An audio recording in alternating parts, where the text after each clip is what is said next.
Hi, everyone. Hello. Welcome to Tim and Joel. Call it in the ring. WWE's done conscripting its talent.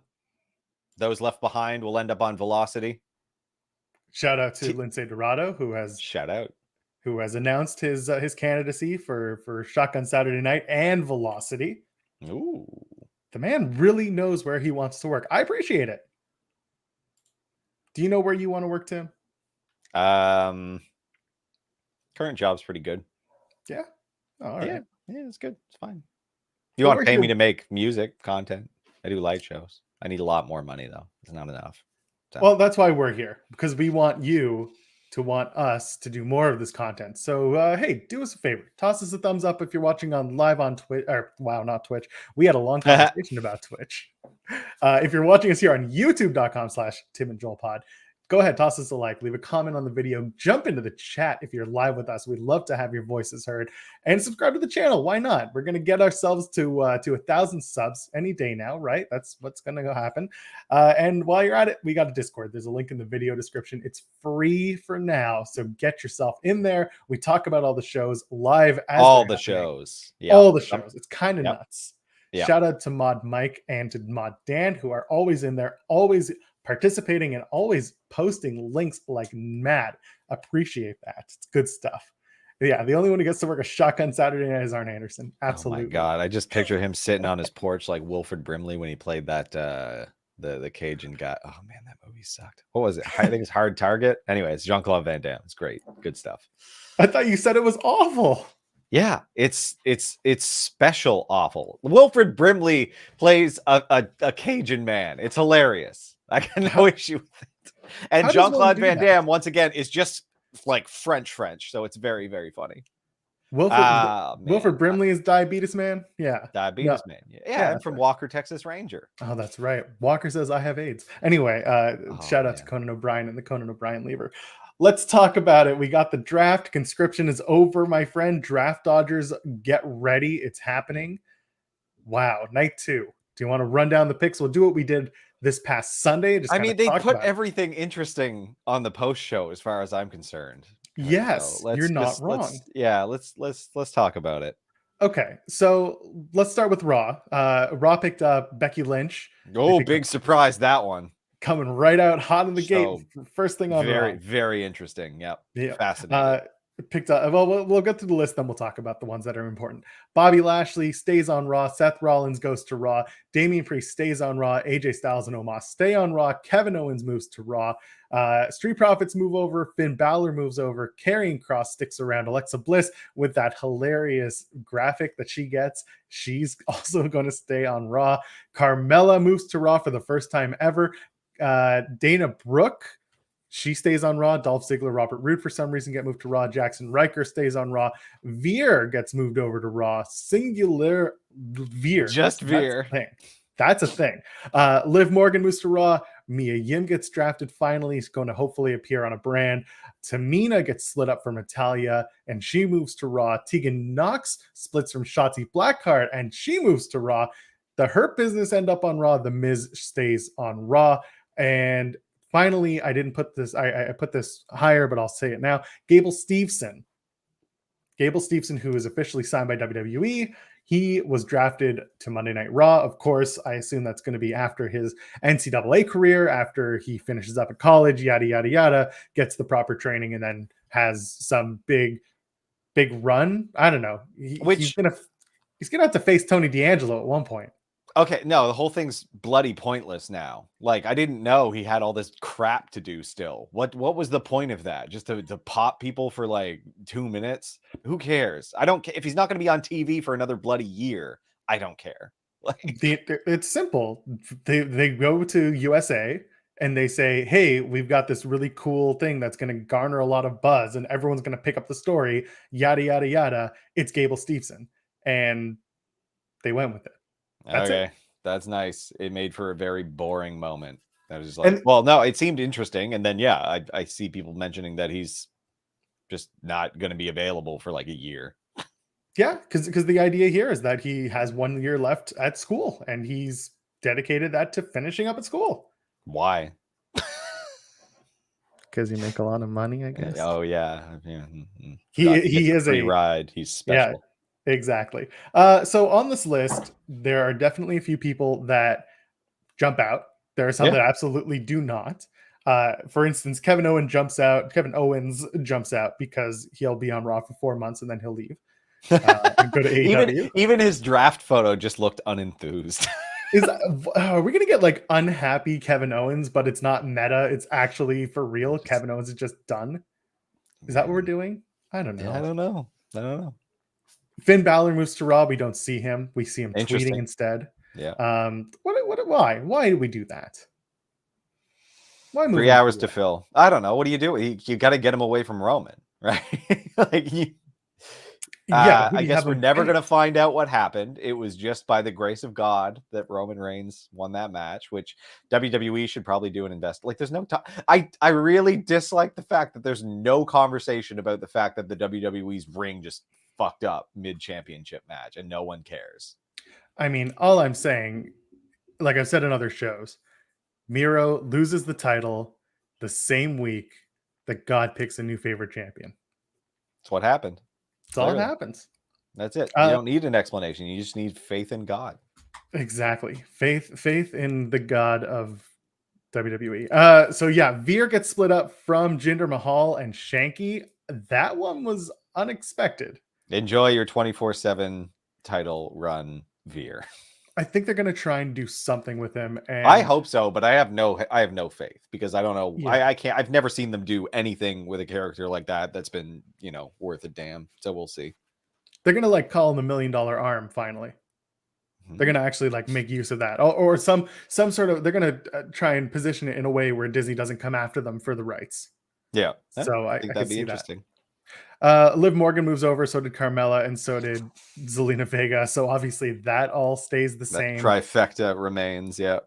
Mia Yim, like we said, I think it's great that she got picked up in the draft. I hope that they actually do something with her because we haven't seen her anywhere since. No, I mean, it looks like they're gonna treat the draft as a bit of a reset for some people. So speaking of resets, this is the big news: is that they split up all but one of the women's tag teams.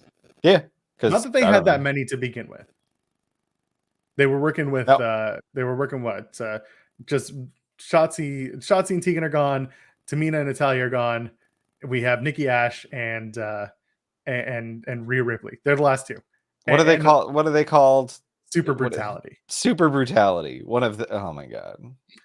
Like I don't know what someone I can't remember. I think it might have been Bix commenting on someone else's thing where it was like the graphic for Karrion Kross when he was drafted, and it had just Fall and Prey in it. And they're just like, who is this product even for anymore? Like, it's clearly not for children, given some of the baffling things they fixate on. But also, like, no grown ass man should enjoy this. But here we are. They also put for the Viking Raiders, they said, what was raid? It? Yeah, bring the raid or whatever it was. Bring the raid. It's just like, this is so dumb. Listen, we know who it's geared towards. We're not in the demographic. I don't. People who ate lead as children, like Jesus Christ. I don't. It's so dumb. It's beyond dumb right now, and I'm just like, this is, and I don't know. I got a lot of thoughts on NXT. We're gonna talk about that too. I'm excited to talk about NXT. So my theory is that they're going to put together a whole new slew of women's tag teams. Which hopefully that's the case. It is confusing to me why you would erode ones that you seem to have already put a little bit of work into establishing. Tamina and Natalya made sense to me, but whatever. I don't care if they stick together. But they had Dana Brooke and Mandy Rose. They clearly felt Mandy Rose needed to do something else. Interesting that Dana Brooke gets squashed and gets TV drafted compared to some of, again, the more interesting things when they split up tag teams. Like, yeah. They're arbitrary splits. Like why like Ziggler and Roode are drafted together, but like Veer is drafted separate. It's just so weird because they don't address how odd that is. They also don't address who is officially in a tag team. Yeah, I mean, like stables are like Hit Row gets drafted all together. Like they're the only stable that got drafted. Everyone else was either a tag team or not, or split up in a three-way. Like that's the thing, Bobby Lashley, but not Shelton and Cedric. Yeah, I know they're freshly back together. No talk of MVP, so he clearly goes with Lashley. I think he was in the graphic. Yeah, but keep in mind, M is not an active competitor most of the time, and so currently is out of action, therefore ineligible for so trial. is the Miz, right? He's he's doing the Dancing with the Stars, and apparently they drafted him. I thought he was a free agent, but So did I. My hope was that they would do free agent Miz, and he comes back and he's like, "I'm drafted every year. I am the guy. I've never been left out. What is this?" I was expecting that at least from a few, but it looks like Sami Zayn will get that designation because he was the last on-screen pick for the WWE draft. Yeah, but then he gets indignant about being drafted last. But the fact of the matter is that there were so many people drafted after him, like the majority of the people. It's ridiculous. So let's move to the SmackDown side of things. Let's get those out there. So the SmackDown Tag Team Champions, the Usos, they're first, which doused a whole lot of dreams. Let me tell you, people who were expecting that big New Day Usos story where Paul Heyman finagles a way to get the New Day all back on one brand. That's dead. I'm sorry. Nope. No, it's because they clearly can't fathom a singles competitor making a decent run with a stable and them not just being peons. Right. Sasha Banks, who by the way is the only woman in that triple threat for Saudi left on SmackDown. Intercontinental Champion Intercontinental Champion Shinsuke Nakamura and Rick Boogs. Wishful thinking, my bad. You don't wish that. I do.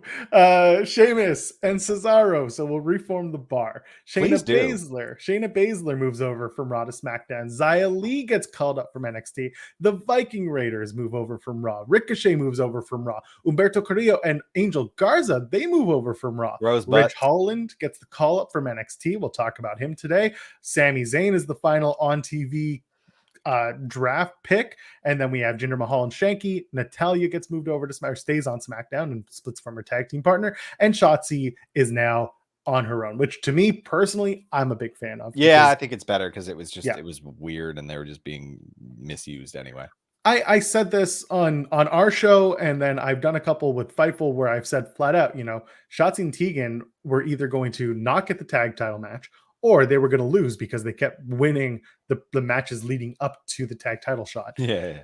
Whatever happened, I would love to hear what happened in the middle of Shotzi and Tegan's run that they suddenly decided, no, we're going to put it on Rhea and Nikki. Like, who pitched that? Was it like, we're going to satiate Nikki for having lost the title just like that after we gave her Money in the Bank? Like, what was the reasoning? I think it was more not to diminish Rhea. Like, that's what I really think it was. I think it was to keep her in a position where she's supposed to be strong and dominant. That's what I think it was. And I think they just picked whoever made the most sense at the time. And they just did the odd couple thing because they did it quick. So, well, they always do the odd couple thing. And I think everything else that you just said is 100% on the nose. That's it. Yeah. I think they're more over on Rhea generally.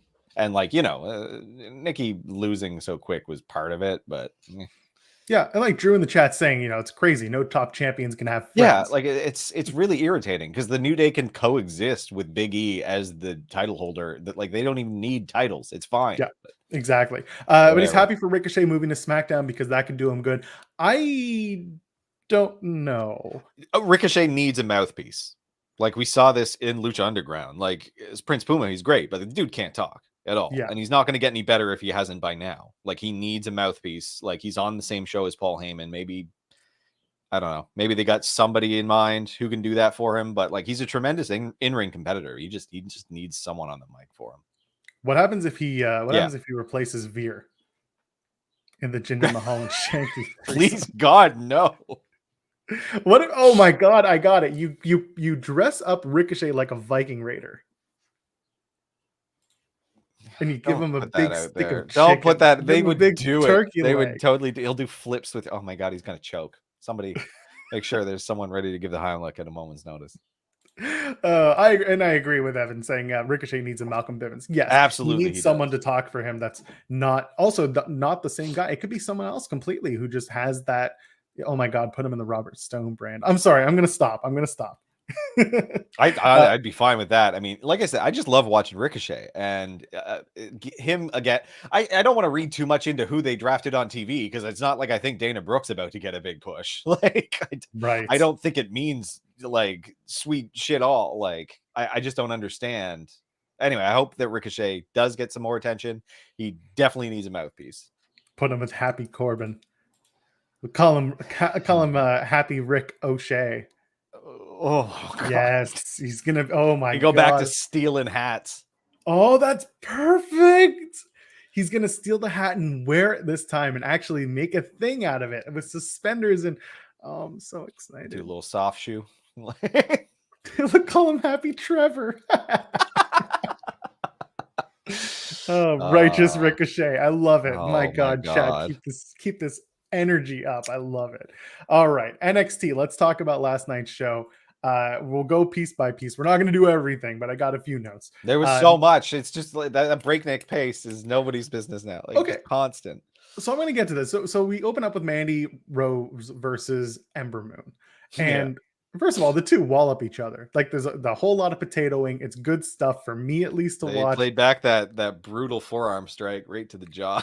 Yeah, you just see her like her jaw shifts 2 inches to the left. She falls right down. Back. Good stuff. I liked it. Yeah, it was something. Ember continues to lose, and that eventually will end up with her turning heel, I assume, because she's just getting mad. She can't win a match. Yeah, she'll threaten to murder some people, and she'll find her way. She'll shout about balls a bunch. Interestingly, the matches on NXT are not what's interesting the fans.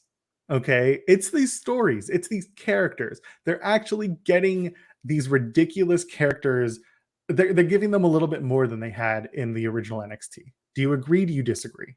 I think they're going much more cartoony so that they can dramatically change them when they go up to the main roster. When they talked about shifting to developmental, this feels extremely developmental now. Like, I feel like almost all of these characters, when they make main roster debuts, will not resemble what they are on these shows anymore.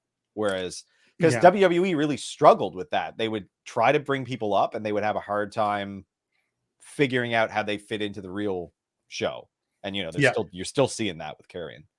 So I think that's something that is going to shift here, where they get these much more ridiculous characters on this show and then eventually evolve into something a little more grounded that they can do for years rather than, you know. And there's an investment in these characters as well. Some of them are meme characters. Like, let's face it, Tony D'Angelo had no business being as over as he was last night. But then he delivered. He was good. He was great in the ring. I mean, the character is... You know what, though? It's just ludicrous. Here's the thing. I understand people saying fans working themselves into thinking these characters are good. Some of these characters, they're kind of hokey. I at least get over. I don't care. I don't care how they get over. I don't care if it's a meme, because you know what? If it's a meme, then guess what happens next? Then it's on the wrestler, it's on the performer, it's on the character to live up to the hype. Yeah, and someone like Tony did that last night. Yeah, I don't have an issue with this at all. Like, it's different. I like that when I watch this show, it's different than the other shows in a significant way. That's all I care about, that I'm not watching the same stuff over and over again. I think I prefer where NXT is going right now compared to what it was before. I think it's good. I think it's interesting. The Tony D'Angelo character is stupid because, like, what I am noticing a lot on NXT is people saying weird things that don't make sense. Like, there's slip-ups in the moment, and it's just kind of confusing to me. And there's a lot of just zero research and logical inconsistency in NXT right now, which is fine. It's wrestling. I don't care. But it's just funny to me because, again, we've got a Chicago mobster with a New York accent. It's the dumbest thing in the world. But whatever, I don't care. This has become a meme. Like, it is a whole thing. The amount of, like, these emojis on Twitter I saw yesterday and in the crowd was hilarious. Yeah, and so here's another good shout. Like, the Vaudevillains, they had a hokey ass gimmick and they got over. Loved them. Really loved them. What somebody, who was it? Lash Legend talked about the new Sopranos movie. Yes. Okay. We're gonna go back to that. Anyway, we're gonna talk about Tony D in a minute. I know we have to. I know it's big news. But I will say, you know, while wins and losses they can matter, especially in wrestling, like, the emphasis is on the characters and the story here, and it always has been with WWE. Like, when we talk about Raw, spoiler alert, we're gonna talk more about the stories that are happening more than we are the matches, because the matches are inconsequential at this point. Wrestling in WWE world is the talk, not the fight. The fight is what you do last. Yeah. And you build to it. That's what goes on the pay-per-view. They're secondary. And you know what? For a lot of people, that frustrates them, and I understand that. I fully Watch Ring understand of Honor. I don't care. Well, and that's the thing. And then people There's will say, so well, much. There's so much wrestling. Watch yeah, something else. when you look at it at different angles with different eyes and with different expectations, things aren't as bad. It's more. Listen, when the stories are dog shit, that's when I have a problem. That's when I don't want to see Which it. is more often than not. But Yeah, but then we can just make jokes and be like, it's not Yeah. serious, whatever. Well, and that's the People are thing. making I'm money glad doing this. these hokey characters are joke fodder, so I'm good. So let's talk about it. Tony Yeah. D'Angelo makes his big debut. First of all, he comes out. I love it. He's just like, just soak it in. And I'm like, oh my god, this is perfect. He's already over. His theme is pretty much what I expected. It was like, The crowd is super into it, and you know what? For an NXT crowd, for that PC crowd, I hate that crowd. They're but they awful. did the right thing. They continue to be awful, but yeah, Tony. So he comes into the ring and he's wearing his velour tracksuit and he takes off the top of the tracksuit. And the A shirt. Like, didn't I call that? Didn't I say he has to come out? Like, you did. You really did. Yeah. So Tony comes in and he tries to slip the ref a 50. Did you see that? No, I didn't. Tom Caster, who just came back from another injury. He had a freak injury, came back, got injured again, but he's back again because he is a freak man who makes hilarious like short he comes back from injury real quick. So referee Tom Caster gets slipped to 50. Tony D has a match with Malik Blade, who had his NXT debut. He had lost matches on 205, but now he's on NXT. And you know what? Great footwork. Tony D had a great match. He did. Like, it is good finish. The neck breaker. He's like Nunzio times 100 now. Like, he can do that headlock. He can also do the moss covered moss covered family credenza. I can never. But yeah. So there you go. Music and Moonsault's going to Chicago. Hopes he runs into Tony D'Angelo this weekend. All right. I don't think you do hope that. He's a connected man. You don't want to run into him. Go by the stay off the docks in Chicago. Go to the docks with a 50 and be like, I think he dropped this. Where's Tony? I think he dropped this. And that's all you got to do. There you go. They could have recycled Enzo and Cass's music, but you know what? If they did that, people just would have been like, it's the same guy again. It's bad news. Yeah. So I'll listen. To celebrate, I had a meatball sub. I don't know about you. Did you have a meatball sub to celebrate? No, I don't. Meatball subs are messy. It's unpleasant. There's wet. It's wet bread. No, thank you. Well, you got to toast the bread first, and you got to not carry it around for an extra 10 minutes while you walk awkward home. And stuff slides out the back. It's an awful, awful meal. You gotta learn how to put together a meatball sub because it's supposed to like sit in the bread and not fall out. Maybe I'm not going the right place. You're really not. You got to go to Sbarro, just like Tony D'Angelo. I'm not going anywhere.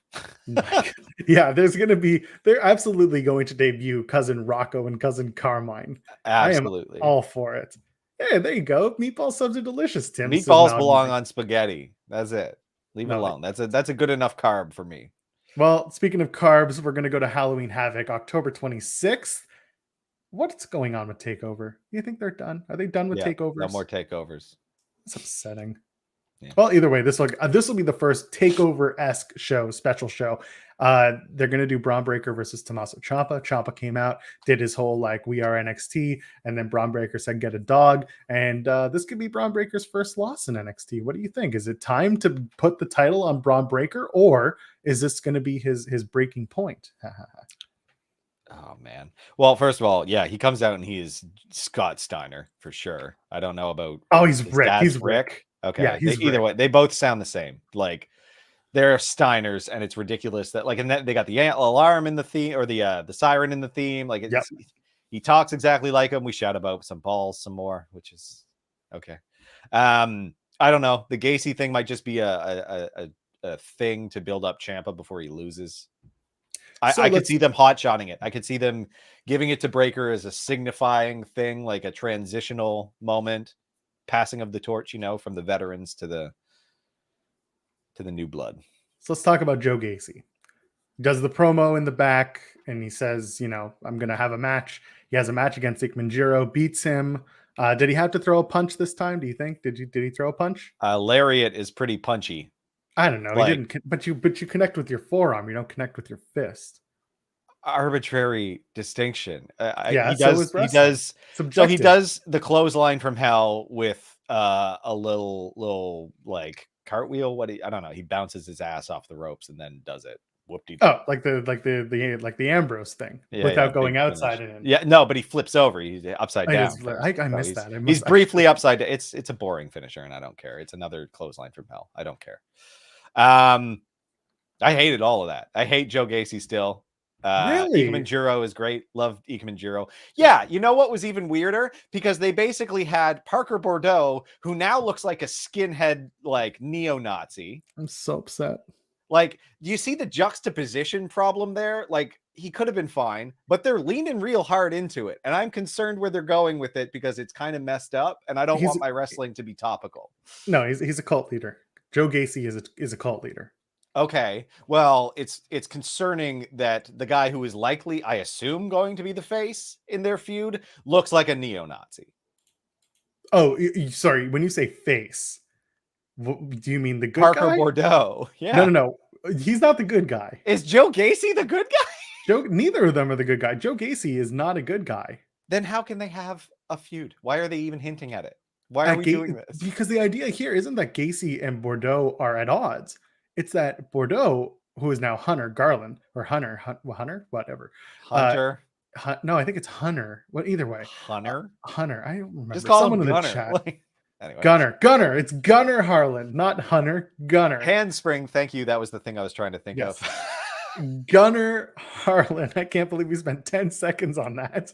It was Gunner. Okay. Gunner is not at odds with Joe Gacy. Gunner is a follower of Joe Gacy because Joe Gacy is a cult-like figure that is going to be followed. If that's what you think, I'm fine with that. That's fine. That'd be an interesting story. That's where we're going with this. It's just the weird sneer post-match was very odd, and I don't know. It made me think of bad things. So. Mr. Forward Roll, Gunner Harlan. He looks like absolute ass. I don't know. He should not have shaved his head. It doesn't work for him. It's like they went. Does he have a neck tattoo too? So that one's fake. The rest of it's real, which is hilarious. That one's the fake one. Oh, I didn't good care laugh for that. That's so much work every week. Put on fake tattoo. So next week we're gonna do Joe Gacy versus Tommaso Ciampa, triple threat, and if Gacy wins, he's taking the pin. That's pretty much what it. Or Gacy is going to be the big heel champion after Parker does a thing. No. Maybe that's also possible. Yeah, if Parker is on his side, which now that you say it makes a lot more sense. Yeah. Well, there you go. That's what's going on with Gacy and all that. So here we go. Neck tattoo. Yeah, exactly. Cody has new competition with that neck tattoo. So Cameron Grimes does his little shtick. He's now a ladies' man. Yeah, he's going to lose a lot. They're going to call him Boy Grimes. Yeah. Oh boy. You think they'll do a dating show with Cameron Grimes? Almost. I'm all in on that. But I don't want to see him with the Pete Dunne thing unless there's like a story here. Otherwise, he was just kind of used. He was used to elevate Pete Dunne, which is what is called. He's now Ember Moon. That's his role. No, right now. Cameron Moon. Fan favorite. Yeah, well, he said he was going to the moon. Ember Grimes. He's arrived. No. So fine. Yeah. So the match was fine. It is what it is. That's again, 2.0 is less about the match. It's more about the story. And Grimes uses a device to get Kyle O'Reilly and Von Vigo Mortensen Wagner a match. Who addresses himself in the third person? Is his gimmick that he is a Neanderthal? Like, what is the... Yes, absolutely. Like, Jesus. Let me hold on. Let me get my eyebrows that out. That hurts. I can't do that. Yeah, no, he's born that way, so it's just it's comfortable for him. But yeah, so Von Vigo Mortensen in the Road Wagner and Kyle O'Reilly will probably take on Dunn and Holland in like 2 weeks, and Dunn and Holland will probably lose the tag match because Holland's on his way up to SmackDown. Yep. Speaking of which, want to tell you I called it because I called it. Santos Escobar taking on Swerve for the NXT North American Championship next week. I said 2 weeks they would do it. and they did it in 2 weeks because NXT builds in 2-week builds. Yep. If you haven't figured it out by now, everything happens in 2-week builds. Yep. Pretty quick. Okay. LaKnight and Odyssey Jones had a match. Don't care because Andre Chase came out, and now I need Andre Chase and LA Knight as a tag team. And that's not. What's that? I know. You know what that tag team is just going to be? It's going to be the whole time. It's going to be LA Knight just being like, "Let me talk to you," and then Andre Chase is being like, "Actually, it's let me talk to you." And then LA Knight just looks at him and says, "Yeah." And that's the entirety of the all gimmick. of that. Stop it. Oh. Can you imagine LA Knight wearing a Chase University hoodie to the ring? That's what we're going to do. Why would you cover up that torso? Don't stop putting bad ideas out there, Joe. God damn it, he's so old. He's fit. Cover him up. He's over 40. He reminds me of my own age and therefore my mortality. So that's LA Knight and Odyssey Jones. Odyssey Jones takes a pin. My God, it happened. He lost the match. Yeah, because of distraction. There you go. That's how it happened. So he's still strong, clearly, you know. Yes, he's still the world's strongest man in WWE. I'm just glad. Oh, God. Here we go. Indy Hartwell Loomis and new best friend Persia Pirotta. They want the tag titles, the women's tag titles. Maybe they should win a match before they go after said women's tag titles. Perhaps Persia should have a match at all. That's a good idea. We should do that. We talk about Sandy Times. Yeah, that was another thing. That was another thing that made no sense. She said there's new blood in the water, which would suggest that that Io and oh my God, Zoe Stark are the Sharks, and she is guess. chum. Like, is she chum? What? Like, what is this nonsense? Why can no one get their lines? Did you want to hear about blood in the water, or did you want to hear about the size of Dexter's package? Oh yeah, good joke. Blue Chew, if you ever wanted to sponsor us, now's the time. 9.5, they say. Yeah. But for some reason, he's the one who's worn out, and she's not the one walking with a little bit of a little bit of a limp this week. Anyway, all that to set up the burial of Tien Sha, which can go away now because it has penis. They open up. Yeah, there you go. They open up the door, and Mei Ying and Boa are having a ceremony, a seance, fogging up a room, a closet, perhaps. They're hotboxing the office. Yeah. They're hotboxing. No, that's why Mei Ying lost, because she was high. She was absolutely out of her gourd. So Mei Ying needs a new gimmick now, I guess. That's going to be the new thing. And they're just going to turn her into, oh my God, 1,000-year-old dragon lady stoner. Oh. I have to stop. I'm like, sorry. Won't shut up about wizards and shit. Just the worst kind of stoner. Guys, they should bring back like Woodstock, but like in like 1969. What? And then exactly. Get out of here. You'll be like, what? And she'll be like, what?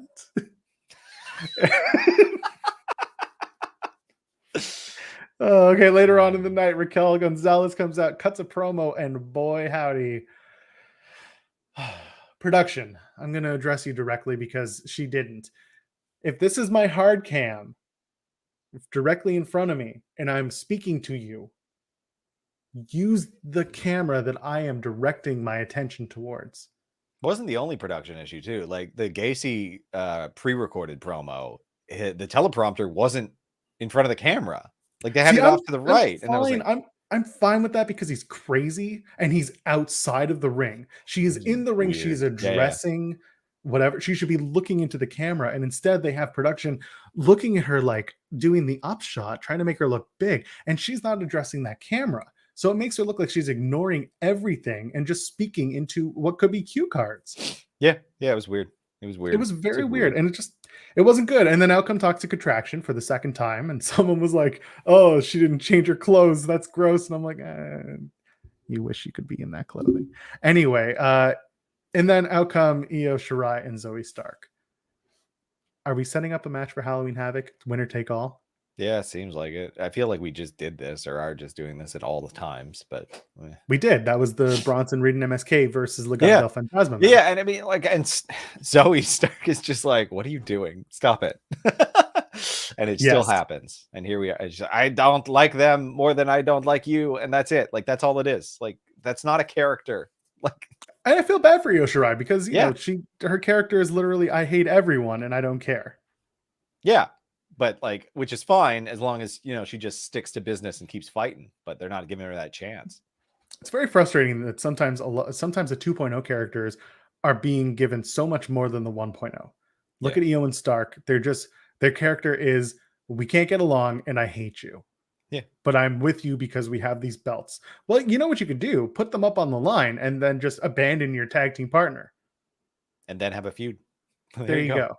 Like, one of the few times I'm saying, just break up the tag team real quick. Like, yeah, Io needs a hug, but not from one of those weird, like, she needs to be my waifu stands. There's enough of those out there. Let's talk about the tag team main event. It's your typical tag team NXT match.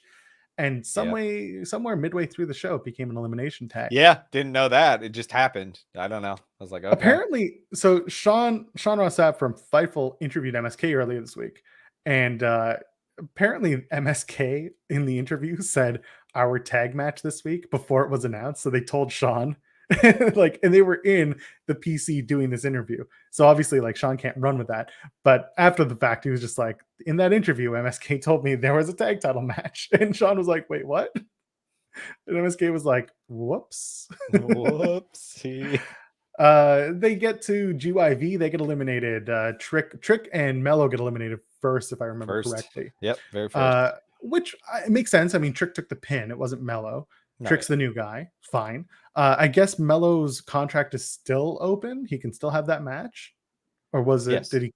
Yeah, he didn't catch that in. Not for this. No. Yeah. This was because they can't get along, even though I saw no reason that they, like, it seemed like them and it seemed like they could. I don't know what they're on. They were best friends. I don't know what the hell happened. So fine. So they have Briggs and Jensen as the last two in the match. And I get it because this crowd does not like MSK for whatever reason. But it didn't work because at the end of the match, the crowd was still chanting for Mello. Yeah, that was awkward. God, and then it got even worse. Yeah, thank you, Imperium. Imperium come out and they try to lay out everyone. And yeah, the crowd is chanting, thank you, Imperium. Just like, you're weird. NXT crowd. Where are we at? The CWC? Yeah, it just made no sense. You're weird. You're all weird. I don't get you at all. Why do you hate MSK? They've done nothing to you. Do they have like entertain your stupid asses? Is it because their knees don't look better than the ones in the crowd? Like, what are we doing here? Maybe they smell funny and they can smell them in the room. I don't know. Well, if you don't want to be smelly in the room, just go ahead and leave us a thumbs up on this video. If you're watching us live, comment on us, talk about it. Subscribe to the channel if you're here, by the way. Tell your friends, share the link, do the whole thing. And then, of course, we got a Discord. Join the link in the video description. It's free. It's free, 99. That's JR's favorite saying. Let's talk about Raw. Let's talk about casual murder. Goldberg doesn't care anymore. No. We established this officially. Goldberg just doesn't care anymore about... Somebody made his son slightly uncomfortable. And now he must murder. But it wasn't like it was Gage's fault. It was. It's indisputable. The misunderstanding thing is a perfectly reasonable explanation. Bobby Lashley going, if someone did that to you, you would do the same thing. Is all very correct. And Goldberg just comes off like one of those guys, like a hockey dad who assaults a referee because he's an idiot. Like, I don't know what they expected this to sound like, because when they did it at SummerSlam, they took out Gage, and then afterwards MVP gets on the mic and he's like, we didn't know. We had no idea that was your son. And now we had to play it again because guess what? Nobody knew it was your son. I think, I don't know, maybe this is how WWE thinks most of its fans think, and it might very well be, for all I know. Different people are different, but like this is I don't know, Goldberg's the moron here. Like, it just makes it made no sense. Bobby saying that Goldberg still dresses like he's in 1998. Why? He's wearing jeans and a shirt. Again, I think because he's got the tribal tattoo, that you can't escape the fact that you are from 1998. So does that mean that it supersedes all clothing? Yes. Roman Reigns is also from 1998? Is that no. That's a different. That's not tribal tattoo. That's different. That's totally different. Is It's it not though? white guy tribal tattoos. Yes. Okay, that's fair. Fine. They are very different. Fine, I'll give you that. And they one is actually pretty. The other is a bunch of stupid black lines. So then Goldberg's just like, yeah, but he wasn't wearing the same thing in 98. He wasn't wearing jeans and a t-shirt. No, he was in his underwear most of the time in 1998. Yeah, they didn't put him in. Yeah, I mean, listen, if they put him in a suit, I think that'd be great. Oh my God, they catch the Zodiac Killer apparently. Sorry, offside. Yeah, someone thinks they found it. Someone thinks they did. Anyway, sorry. Reading Twitter when live is not a good idea. Goldberg wants to intentionally break Bobby Lashley's neck. Good luck. He wants to commit murder, but you know what? If he's gonna do it, they're going to the right friggin' country for it. You know what? I think he's so beloved, protected, no charges. You don't even need to be protected there. You're there. Yeah, you do. You need to be protected by the royal family. Anyone else's say doesn't matter. Listen, as long as nobody tells the prince that Goldberg's Jewish, then you're fine. This is going to be Goldberg's last name's Pearl. Sorry, folks. Gage's first big Saudi experience, I assume. He'll probably have a kendo stick and use it because are they going to bring him there? Oh, you bet. And there's going to be video and people are going to point it out all over the place. No holds barred is a license to kill for Goldberg. Apparently. My God. And then the Hurt Business come out and they're taken out by Goldberg. Sure, whatever. Yeah, whatever. Goldberg just doesn't care. Like, this match is literally him just being like, I want a payday. And Goldberg and Bobby Lashley just being like, I have to finish off this feud with you. Yep. I don't mind this one so much. You know, it's not for the title. I'm fine to see Goldberg. He'll probably win this. No, he will win this. It's in Saudi Arabia. The prince wants to see him win, so he'll win. And that's the thing. And I agree with you. It's not for a title, therefore I'm fine with it. Anytime Goldberg has been in a match that's not a title match since he came back, it's actually been pretty good. They did it with him and Dolph Ziggler in Toronto, and that was fun. They made it a good match. They made it a fun squash. This will not be a squash, but it'll be a sprint. It'll be full of weapons, and it'll be entertaining. Also, not everyone's going to want to watch it because it's happening in parts unknown. Yep. So what's it matter? Whatever. Like, I mean, it doesn't matter at all. I don't mind the promos, at least. Like, I think Goldberg's done an okay job doing this. So, they don't make a damn bit of sense, but at least it's funny. And I'm rooting for Bobby Lashley, even though he's going to lose. All right, Big E's, Big D's, Big B's, and Big Z's. Love that. Love that whole segment. Oh, did you really? Because I did. It dragged on. Raw dragged last week. Yeah, I mean, it drags every week because it's 3 hours long and they don't write anything. Whatever. It was a funny pop when Drew, clearly giddy as a child, got to say Big D. Yes. So he was very happy, and him being happy made me happy for him. And Big Bob, just Bobby Roode was standing there silent for so long. He's like, they call me Big Bob. And then Biggie was just like, not a single soul. Sometimes it calls you that. Sometimes you just have to stay silent to get your point across. Big fan. It was funny. It was funny as hell. The main takeaway here was that Dolph Ziggler only works with former NXT champions. Yeah, literally everyone in the ring. The payoff for this was disappointing because you know what? It would have been fine for me if it was Big E versus Dolph Ziggler for a couple weeks, but that's not going to happen. That was clearly a one-off. Yes. So now actually, they're both. They might actually play that out because they're both on Raw. And so I think that's a great little feud to get, like, to give Big E a quick win, you know? That's actually a good shout. They probably will continue that. They probably will. And then they'll have Big Bob do some stuff too. Them going back and playing all the old footage is something they don't do enough. And I think that was a good move. So yeah, when people complain about Dolph Ziggler being like, you've been with the company for 20 years, blah, blah, blah. Why?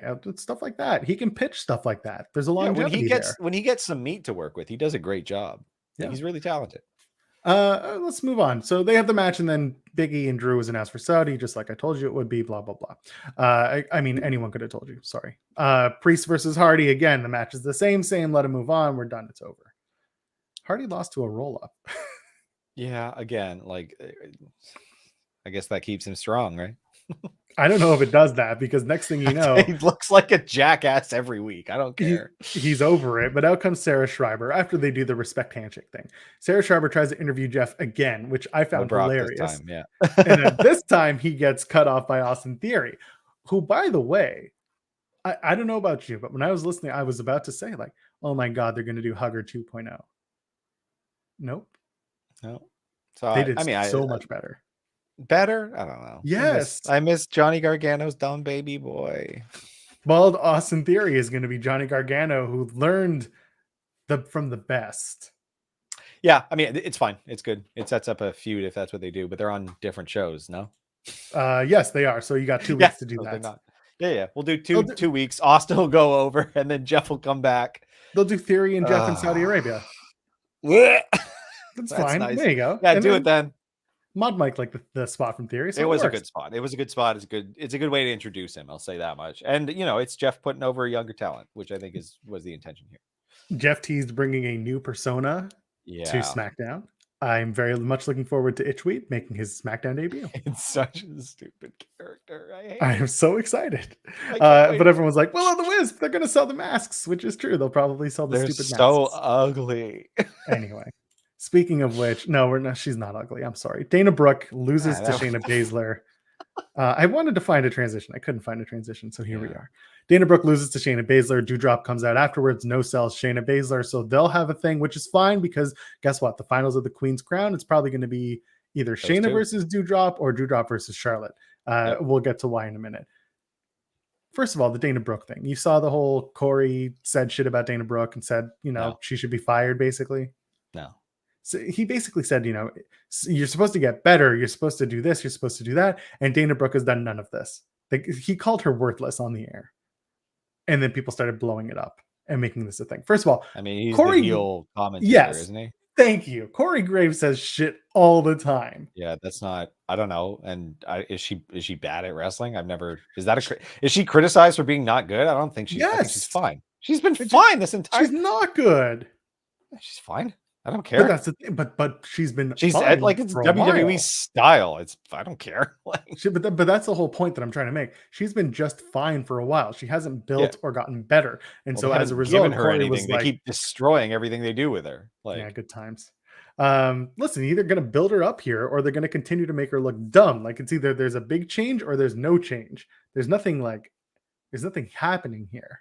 Yeah, but I mean that's also the case for 20 men on the roster. So what's the difference? What is Drew Gulak? Nothing. He's just there. What is all of the 24/7 people? They're nothing. Hey, don't disparage Reggie. He got out of a big moment. Reggie's good, but that's why he's got the title. He can do his little flips. Did you like them teasing Apollo as part of the 24/7 no, it's depressing. I'm really excited for when Vince McMahon realizes he has Omos and Aziz on the same brand. Yeah, and he'll realize, oh no, I screwed up. It's either going to be we'll have to get an even bigger man than Omos now. It's either going to be, they've got to fight. I have to see them fight.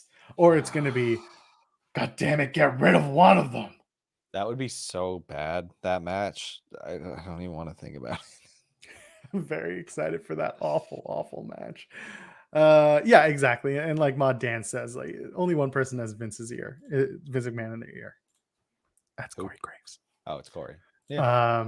Charlotte versus Bianca main event, and that is a pay-per-view quality main event on free TV, but with a non-finish. So AEW fans, don't come after me for this shit, because guess what? They did the same thing and had a non-finish. I'm just trying to rile y'all up now. I don't care about them hot-shotting this. They just got to do it again later on with some stakes in the future, right? That's the plan. Yeah, that's the thing. At the pay-per-view, you might see a finish. That's the only payoff now. Yeah, I fully expected Becky because last, Friday, it was the same thing. Charlotte came out and got herself involved. And I was not shocked to see Sasha Banks either. Nope. Sasha Banks has awful corner kicks, by the way. When she puts someone in the corner and she stomps them, it's awful. Yeah. I mean, I feel like so many people have specific individual weaknesses that WWE does nothing to address.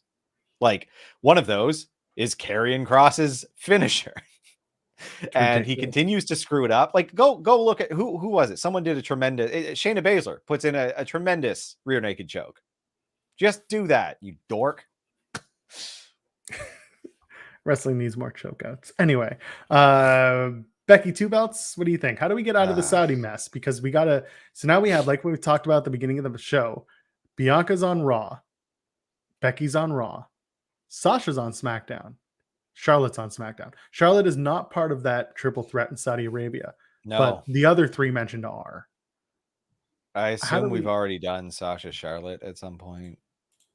maybe 3 or Sasha 4 and times. Charlotte has happened. Yes, Yeah. multiple times. Yeah. Go I back. mean, They had they're a just Hell in a gonna Cell keep match. doing that. Yeah, yeah. Of course they did. Like probably that. I wouldn't be surprised if Sasha wins the triple threat, but who knows? We could do Becky 2 belts. I don't want to do that though. It sounds annoying. She keeps talking about Becky two belts, but also you have I to think it's a find a red way. herring. You But, do, eh? yeah. The problem is like you can't do the swapping belts thing, but then again, we said you can't have the New Day split up for a second time in the draft. So here we Did are. that. They'll redo the same thing. It's different because they're women. Okay, actually, so I do want to bring this up because I think a lot of people lose sight of this fact. We go back to Vince McMahon is not a good promoter. Vince McMahon is a good marketer, or he's not a good matchmaker. He's a good Yeah. marketer / promoter. That's what the women's evolution was. It was, we have all these gimmick matches that we have never done with the women that we can now do, and it'll look fresh. Hell in a Cell. We can do more cage matches, tables matches, TLC matches. Elimination Chamber was a big one. The women can main event a pay-per-view. The women can main event a WrestleMania. It really became a Vince McMahon marketing tool to make people think, like, look how progressive we are. That's what we're doing here. If we switch the belts, this will be the first time that people might actually see that they're just switching the belts. It's not like for the first time ever, the women are switching the belts. It's just here we go. Yep. Yeah.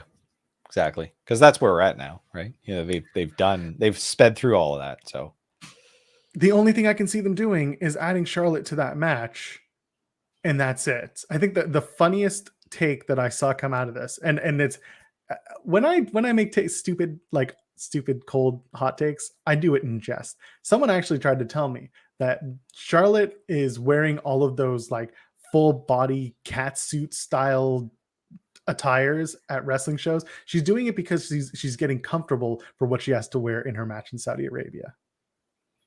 Thank you. When I saw that, I was like, that is ice cold and dumb, Val. So dumb. You know, you can just train in like sweatpants and a sweatshirt when you're not on TV. So my question becomes, that's so dumb. Does Charlotte get added to the 4-way or to the 3-way, make it a 4-way? Or does I would not be surprised at all. Or does Charlotte go into the Queen's Crown tournament and make it to the final and lose to Doudrop? I think it's more likely that she gets added to this match. Or she actually, this is why I don't like saying not Doudrop. Shayna Baszler's on SmackDown now. You have Shayna and Charlotte in the finals of the Queen's Crown, and Charlotte loses to Shayna, who becomes the Queen's Crown winner. Just what I'm saying. I mean, I think that would be the best move to build Shayna, but I don't think that that's what's going to happen. I really think the odds are higher that Charlotte get, you know, the match that everyone's clamoring for in Saudi Arabia, but with Bianca instead of Bayley. Yeah, and like Mod Dan saying, 2 falls in the 4-way, each falls for a championship. And you can easily do that too. It can't be if they, there's whatever. Yeah, I don't want to see another Sasha Banks versus Charlotte match. I don't. I mean, it's going to happen. You will at some point. I don't know. I'm sorry, but this is what they do. Why are you ruining my fun? What is wrong with you? God, it's just that's how it be. All right, let's go. We're going to talk about the AEW Dynamite preview. Let's get into that, shall we? We have an 8-man tag. We're going to do Bryan Danielson, Christian, and Jurassic Express taking on the Elite. Who is in the Elite in this match? Super Click, Adam Cole, Bebe, Kenny Omega, and the Young Bucks? No, that's too many people. Not Kenny. No, is it Kenny? Not Kenny. I thought Kenny because of the thing. I don't know. There's so many people in this match. I don't know who's anywhere. Yeah, Adam Cole is definitely in it though. I got oh, there it is. The Elite. It's Kenny, Adam Cole, and the Young Bucks. There you go. Oh, it is Kenny. Okay. Yeah. Cool. Because of Christian. Oh, Brian and Christian. Right, because of Brian, not Christian. Because of Brian. I'm done. I'm sorry. There we go. So there's that. So there you go. We saw at the end of Rampage, they did the whole the double tap out thing with Cole and Kenny, and then Jungle Boy and Danielson. Who gets the pin in this match? Who wins? Good question. I don't know. Cole, maybe. Danielson pins. No. Cole pins Christian? Could be. I can see Hope and that. Christian, so that we can do Christian versus Cole for the Impact title before Oh. Christian drops the Impact title to what's his face? Josh Dude, Matthews. Josh Or Josh Alexander. not Josh Matthews. Josh Alexander. Matthews. Things are getting real weird over at Anthem HQ. Oh my God, yes. So that works for me. TNT title on the line. New champion Sammy Guevara. Sorry, you got to do it like the theme song. Sammy Guevara takes on Bobby Robert Fish. Bobbert Fish, who I thought was signed to MLW, but no, it turns out he's just there for the Opera Cup. The AEW on Fish's t-shirt is kind of a thing, but according to Fightful Select, an image circulated of Bobby Fish's AEW render wearing an AEW designed shirt, complete with the logo, suggested he was signed, but multiple people said that Fish claimed that he had not signed with AEW as of this point, and is still taking independent bookings. So take that as you will. Yeah, I think he might be keeping his options open. But if he is signed, this took me by surprise too. I didn't even know this was like. I was like, oh, okay, hello. Mr. We went off the air on Sunday, and we realized, oh shit, we forgot. Yeah. Bobby Fish had basically laid out the challenge on social media on Twitter. And then during the roads, because you watched, oh, that's right. You watched Roads to the Top and you saw Sammy's promo. And then you wanted to, yeah, right? That's why. No, you did that. I didn't watch Roads to the Top because I'm never going to watch Roads to the Top. I did not watch Roads to the Top. But anyway, they had Bobby Fish versus Sammy announced officially during the commercial during Roads to the Top for whatever reason. Because they needed people to watch Roads to the Top. Pretty much. It's desperate. Exactly. I don't know what's going on outside, but they are like drilling on something. Anyway, something worth mentioning, Bobby Fish's NXT debut. He had a big ol' L to one Aleister Black. Let's do it again. Let's bring it back. Well, he's going to take a big ol' L to Sammy Guevara tonight. So. Oh, you bet. Casino ladder match. Winner gets a title shot for the AEW World Championship. Lance Archer, Mox, Pac, Andrade, Orange Cassidy, Matt Hardy, and the Joker. Everyone's just being like, oh, it's going to be Bud Matthews. It's going to be Buddy Matthews. I don't know if it's going to be Bud Matt, friends. I think it might be going to Impact now. Could be. I don't know. Who's the Joker? Is it Brian Cage? It's Brian Cage. Oh, don't let it be Brian Cage. I saw some jokes that it's just going to be Penta dressed as the Joker, which is funny. But we fielded that one last week. That's right. I wouldn't get my hopes up. It could be Leo. I don't know. Everyone's it's Buddy Matthews. It's Buddy. No, it's not. Come on, man. Get interesting with it. It's Jeff Hardy. I also Jeff Hardy's I don't know. Crossover for a night. Like, oh man, make the Joker hook. Do that. That is the actual best path. Like, I don't. Is Buddy Matthews good? I've never seen him do anything good because I only watched him in WWE and that was nothing. So he got into an inappropriate relationship. That's all I saw. That's all he did. He got his ass whooped by Seth Rollins repeatedly. He's yoked now. I saw he was yoked before. You just didn't but now he's like yoked on yoke. He's like you cracked another egg on that. Photos and filters will get you there. Oh, come on. You know it's true. He's putting in the work. Don't you disrespect him like that. I just don't think he's any more yoked than he was before. Well, we'll see. It might just be a good angle. I don't know. The Joker, like, I don't want to speculate on it. I'm tired of speculating on it because I want it to be an actual bit of a surprise for once. Got it. It's going to be Powerhouse Hobbs. Hikaru Shida takes on Serena Deeb as Shida goes after her 50th win in her Dynamite career, in her AEW career. Wow. Yeah. So that's going to be fun. And then this is also Shida's first Dynamite appearance since losing the AEW Women's Championship. Well, she's going to win this one. Will Deeb play spoiler? What do you think? Oh my God. I think that would be interesting. I have no issue if they do that. I mean, this match is going to be very, very good because everything Deeb's been able to do has been excellent. It's just, she keeps getting hurt, sadly. But meanwhile, today on, what was it? The website, PW Insider, TK sat down and spoke with them and said he's got a big announcement. What do you think? He said it's something that's been in the making for a while. Trios titles is one of the people saying that. Announcing the UK show, Craven Cottage, maybe. No, not more. We got to go to the UK now. Now that NXT UK is going to have fans back, and they're going to put UK Takeover back. It's happening now. You were talking like a one-off show, not like a recurring thing. No, they're not going to do AEW UK. I'm saying they'll do a special They're event. in no position to be doing that yet. And then the women's tag tournament is something that I continue to harp on. That they'll maybe he said there's multiple announcements, one big one, and then other ones that he's peppering in. He says, okay, I mean, this feels like a big show, big show. Hey, it's the anniversary special. It's their second anniversary. Crept up on me. Pay-per-view feel, yeah. I did not expect it. Me neither. Is that going to be the main event? Should be TK's big announcement. It should just be him in the ring for like 20 minutes talking. It'll be people would enjoy it. Yeah. Well, I don't even know what the main event's going to be. It could be. I don't know if it's going to be Guevara and Fish. No, I think it'll be the 8-man at this. Oh, maybe the casino ladder match. Yeah, I was going to say unless they have something random show up. I don't know. It's good. It's going to be a good one. Yeah. Oh, there you go. Elliot saying Craven Cottage is going to be awful for wrestling. We don't live in the UK, so I'm going to take your word for it. I got to go check out this venue. And while I do that, Tim, where can the kids find you on the internet?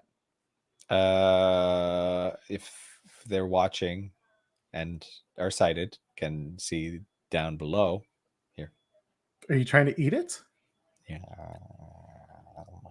Tim Stonep, TIMBSTONEP on Twitter. Show is at Tim and Joel Pod. We are always here for y'all to find us, to engage with us, to hang out with us. We got the Discord link in the video. If you're watching on YouTube, go ahead, toss us a thumbs up, comment on the video, get it out there. We want more of our friends joining us every single week, and your friends too. So go ahead, join us here at Tim and Joel Pod every Wednesday, every Sunday at noon Eastern. We're live. Otherwise, we've got the audio content that goes up every single time that we record, just shortly after. That's when Tim does it. I'm at Joel Pearl, JoelPearl. Ladies, gentlemen, friends beyond the binary, we'll see you on Sunday. But housekeeping, it's going to be at a different time on Sunday, so keep an eye out or an ear, whatever you want. Good night.